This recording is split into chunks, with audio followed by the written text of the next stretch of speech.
so hard at working with an amateur. Hey, it's Pete DeYoung here with Caitlin Briccio. Hi. And we want to give you a market update for Calgary for April of 2022. Then they're going to do then Lydia's going to do their little intro.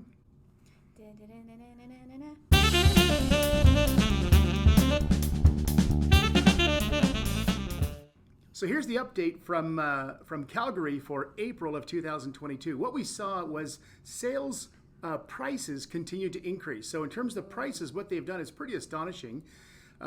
Maybe not with respect to what you're seeing in Toronto or Vancouver, but for Calgary over the last few years, we're just happy to see this. We've seen a price increase of nearly 17% in the last year. So that's 16.9% increase. Yeah, so that's an average price of about $526,000.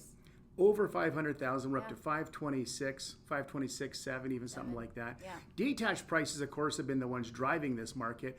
Prices in the detached market are up 20%, or actually 19.1 if you want to be exact, but a 19.1% increase in the detached price. Yeah, that's an actual average price of around $628,000.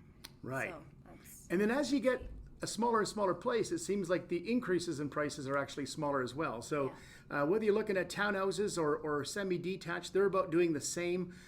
They're seeing price increases of about 16.5, 16.2, 16.9, somewhere around there is where they're all ending up at.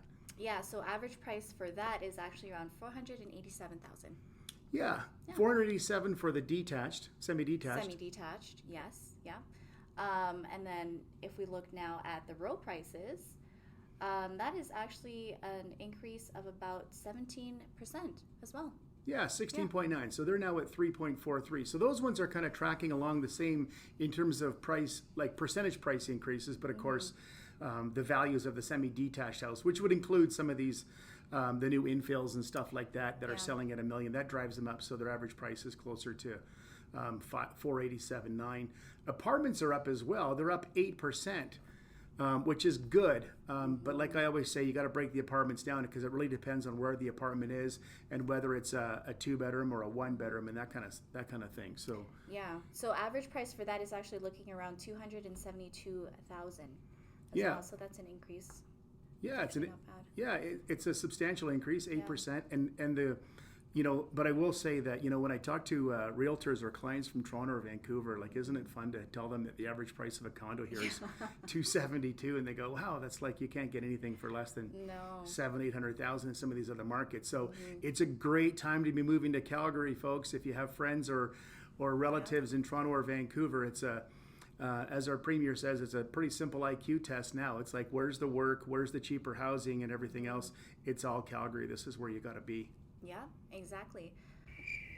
So now let's talk about what's going on in terms of sales numbers. This is unit sales, and there again, we're still seeing some really positive news. If you're a seller, if you're a buyer, you still might want to get off the couch and get moving before the train has left the station. So in terms of sales, and again, this is year over year. So this is April 2022 versus April 2021. We saw sales increase by 6% over last year. And last year, things were actually starting to increase even around this time of year. So that's about an average of 3,400 sales year over year. Yeah, in the month. Yeah, exactly. The month's worth of listings is actually down. Not bad, like not as bad as we've seen lately. So listings are only down about 2.1% versus last year. But again, were last year's numbers low? Yeah, exactly. So that's about an average of 4,500 new listings. Yeah. So when we're seeing new listings come on at 45.77 and sales are at 34.01, that means that we could actually see the market turn a little bit. It could soften a little bit. So we're seeing not seeing inventory pick up, but we're seeing inventory drop off at a lower rate than we had, and we're seeing sales pick up. Yeah. But again, we're still seeing more new listings than we're seeing sales for the month. Lately, we've been tracking at an absorption rate of 90% and greater. It's been incredible. That might be coming down a little bit here in the next little while, just because of the number of listings coming on. I will say that overall, our inventory compared to last year is still down 20% from last year. So it's still significant shortage of supply. Yeah, that's actually sitting at about 4,800 year by year for the month. So So actually. yeah, 4,500, 4,600 in new listings in a month, which leaves you a total inventory of 48. I mean, it kind of shows you how many homes we're selling in a month. Our month supply is down again from last year. It's down almost 25%. It's like down 24.3 or something like that from last year. So that's still, we don't have a lot of inventory. We have about a month and a half. What is it? Yeah. How many months supply is that?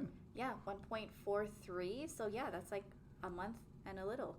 Yeah, Not just even half, just over yeah. a month. Yeah, almost a month and a half supply. Yeah. So again, what that means is if people stopped listing homes in a month and a half, we'd be out of listings. Exactly. So it's still a shortage of supply. You're still going to see some. You're still going to see a lot of competing offers and that kind of thing. It's not as exciting as it had been in February, March.